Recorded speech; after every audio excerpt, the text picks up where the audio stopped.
உன் கருங்கூந்தல் குழலாகத்தான் எண்ணம் தோன்றும். உன் காதோரம் உரையாடித்தான் ஜன்மம் தீரும்.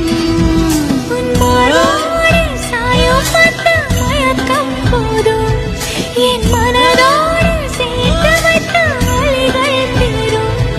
உன் காதல் ஒன்றை தவிர என் கையில் ஒன்றும் இல்லை, அதை தாண்டி ஒன்றும் இல்லை. பெண்ணே பெண்ணே நீ இல்லை.